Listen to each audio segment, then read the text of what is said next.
కార్తీక్ని చూసి కుమిలిపోతున్న పారిజాతం, దీప, జ్యోత్స్న చెంప పగలగొట్టి సుమిత్ర దగ్గర నిజాన్ని బయటపెట్టిన దశరథ. ఈ వీడియో గనుక నచ్చినట్టయితే తప్పకుండా ఒక్క లైక్ చేయండి. ఇక కార్తీక్, పారిజాతం ఇద్దరు కూడా జ్యోత్స్నని కాపాడడానికైతే వెళ్తారు. ఇక అక్కడున్న రౌడీలతో అయితే కార్తీక్ ఫైటింగ్ చేస్తూ ఉంటాడు.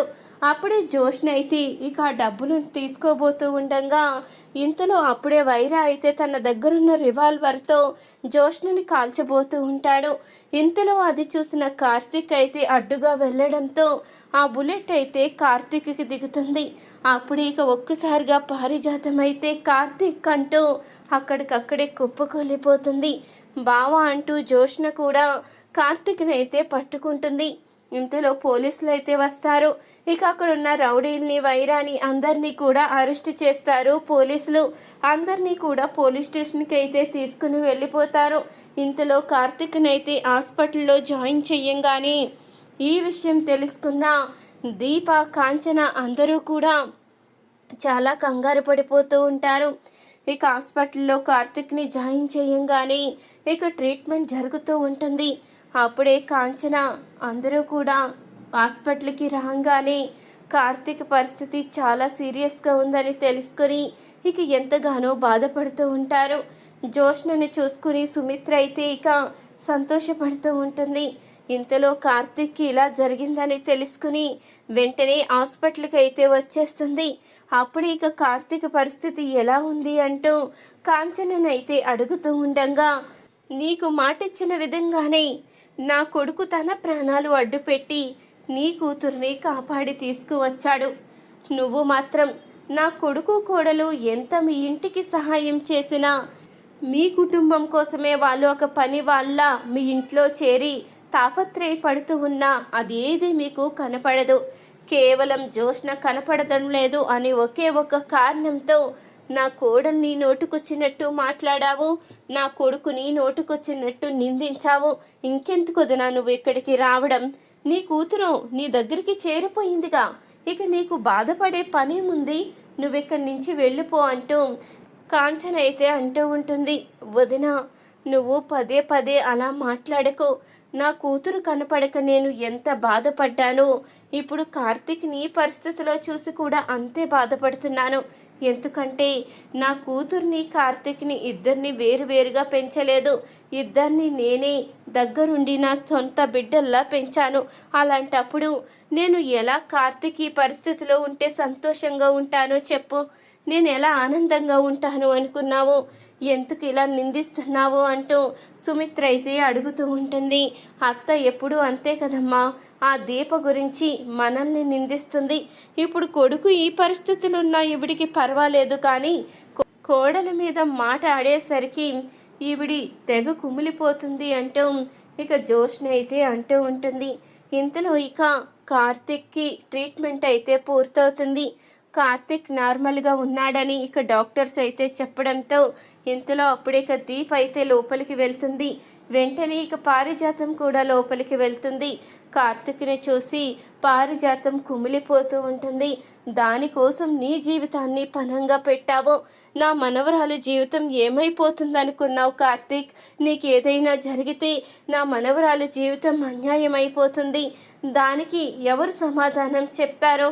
నీ మేనమామ కూతుర్ని కాపాడుకోవడానికి నువ్వు సాహసం చేశావు. ఆ టైంలో నీ భార్య నీకు గుర్తు రాలేదా? నీ కూతురు నీకు గుర్తు రాలేదా? ఇప్పుడు నీకు పుట్టబోయే బిడ్డ గుర్తు రాలేదా అంటూ పారిజాతం అయితే కార్తీక్ చెయ్యి పట్టుకుని కన్నీళ్లు పెట్టుకుంటూ ఉంటుంది. నా మనవరాలు జీవితం నా చేతులతో నేను నాశనం చేసిన ఆ దేవుడి దయ వల్ల నీలాంటి దేవుళ్ళలాంటి మంచి భర్త వచ్చాడని ఎంతగానో మురిసిపోయాను. కానీ ఈరోజు నిన్ను ఈ పరిస్థితిలో చూస్తూ ఉంటే నా మనవరాలి జీవితం ఏమైపోతుందో అని చాలా భయపడ్డాను. కానీ నా మనవరాలికి ఇంకా అదృష్టం ఉంది. అందుకే నువ్వు ప్రాణాపాయ స్థితి నుంచి బయటపడ్డావు. నువ్వు తొందరగా కోలుకోవాలి అంటూ ఇక పారిజాతం అయితే కార్తీక్ని చూసి కుమిలిపోతూ ఉంటుంది. అప్పుడే ఇంతలో లోపలికి కాంచన, సుమిత్ర అందరూ కూడా వస్తారు. అప్పుడే కాంచన అయితే కార్తీక్ని చూసి చాలా బాధపడుతూ ఉంటుంది. ఏంట్రా నీకు ఈ పరిస్థితి? అన్నీ నెత్తిన వేసుకుని చివరికి నీ ప్రాణాల మీదకి కూడా తెచ్చుకున్నావు కదరా. ఎంత చేసి ఏం లాభం, మనమంటే ఎవరికి విశ్వాసం ఉండదు కదా అంటూ ఇక కాంచన అంటూ ఉండంగా అప్పుడే ఇంతలో ఇక జోష్న అయితే ఏంటత్తా ఊరుకుంటున్నాం కదని ఎప్పటికప్పుడే నోటుకొచ్చినట్టు మాట్లాడుతున్నావు, విశ్వాసం ఏంటి, నీ కొడుకు కోడలు మాకేమైనా చేశారా, మేము జీతం ఇస్తే పని చేస్తున్నారు, దీంట్లో విశ్వాసంగా ఉండేదేముంది, ఎందుకు ప్రతి విషయంలో మమ్మల్ని టార్గెట్ చేసి మాట్లాడుతున్నావు అంటూ జోష్న అయితే కాంచన మీద కోపంగా అరిచేసరికి అప్పుడే దశరథ అయితే లోపలికి వస్తాడు. ఇక జోష్న చెంప అయితే పగలగొడతాడు. అది చూసినా ఇక సుమిత్ర అయితే ఏంటండి ఏం చేస్తున్నారు, మన కన్న బిడ్డ మీద మీరు చేయి చేసుకోవడమా, ఇన్ని సంవత్సరాల్లో ఎప్పుడూ చూడలేదు, ఇప్పుడేంటి కొత్తగా అంటూ అడుగుతూ ఉంటుంది సుమిత్ర. ఏంటి సుమిత్ర, కన్న కూతురు అంటూనే ఉంటావు, నీ కన్న కూతురు జోష్న కాదు, నీ కన్న కూతురు దీప, మనకి పుట్టిన బిడ్డ దీప. ఈ విషయం బయటికి వస్తే ఎక్కడ దీపకి ప్రమాదం జరుగుతుందో అని నేను బయటికి తీసుకురాలేదు, కానీ జోష్న అన్ని విషయాలు తెలుసుకుంది. డిఎన్ఏ రిపోర్టు ద్వారా తను మన కన్నబిడ్డ కాదు అని అన్ని నిజాలు కన్ఫర్మ్ చేసుకుని దీపను అడ్డు తొలగించుకోవాలని ఈ ప్లాన్ అంతా చేసింది. వాడి దగ్గర డబ్బులు అడగమని చెప్పింది జోష్నే, అక్కడ కిడ్నాప్ అయినట్టు నాటకం ఆడించింది జోష్నే. కావాలంటే ఈ వీడియో చూడు అంటూ ఇక దశరథ అయితే తన ఫోన్లో ఉన్న వీడియోనైతే చూపిస్తాడు. ఆ వీడియో చూసినా ఇక సుమిత్ర అయితే ఒక్కసారిగా షాకే చూస్తూ ఉంటుంది. అంటే జోష్న మనల్ని ఇంత మోసం చేసిందా అంటూ అడుగుతూ ఉండగా మమ్మీ అదేమీ నమ్మొద్దు మమ్మీ అంటూ అనంగానే ఏంటే నమ్మకపోయేది, అసలు నువ్వు ఏమనుకుంటున్నావు, నీ కోసం నేను కార్తీక్ని నిందించాను, దీపని కూడా నిందించాను, నువ్వేం చేశావో ఇంత పాపిష్టి పని చేస్తావని అస్సలు అనుకోలేదు అంటూ ఉండంగానే అప్పుడే ఇక జోష్న అయితే మమ్మీ అది కాదు మమ్మీ అంటూ పిలుస్తూ ఉంటుంది. చూడు, మమ్మీ అనే అర్హత కూడా నువ్వు కోల్పోయావు, నువ్వు నా కన్న బిడ్డవి కాదని తెలిసిపోయింది, నా కన్న కూతురు ఎవరో కూడా తెలుసుకున్నాను, నీలాంటి దాన్ని క్షమించే ప్రసక్తే లేదు. ఇన్ని రోజులు ఎవరికి ఎన్ని నిజాలు తెలిసినా బయట పెట్టడానికి ఎందుకు భయపడ్డారో నాకు అర్థం కాలేదు, కానీ నేను మాత్రం ఎవ్వరికి భయపడేదే లేదు. నువ్వు నా కన్న కూతురు కాదని తెలిసినప్పుడు నా కూతురు విషయంలో నువ్వు చేసిన మోసాలు ద్రోహాలు అన్నీ తెలుసుకుంటూ ఉంటే నీ మీద నాకు అసహ్యం వేస్తుంది.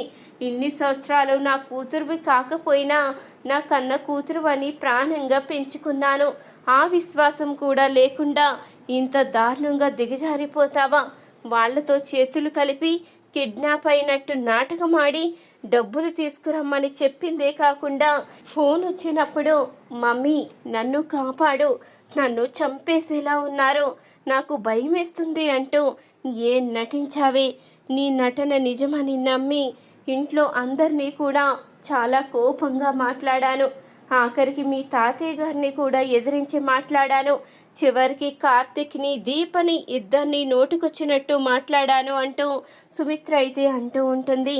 అంతేకాదమ్మా, నువ్వు ఈరోజు దీపని అపార్థం చేసుకున్నావు, కానీ ఆ రోజు దీప అంత కోపంగా మాట్లాడడానికి కూడా కారణం ఉంది.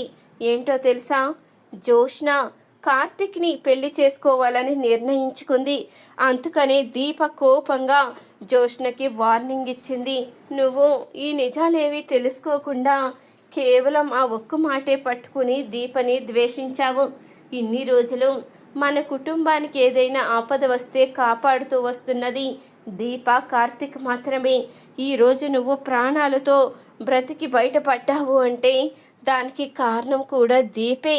అప్పుడు తన కడుపులో బిడ్డ చనిపోతుంది, బోన్ మేరో ఇస్తే అని డాక్టర్ చెప్తే అందరి చేత మాటలు పడి కూడా నీకు బోన్ మేరో ఇచ్చింది.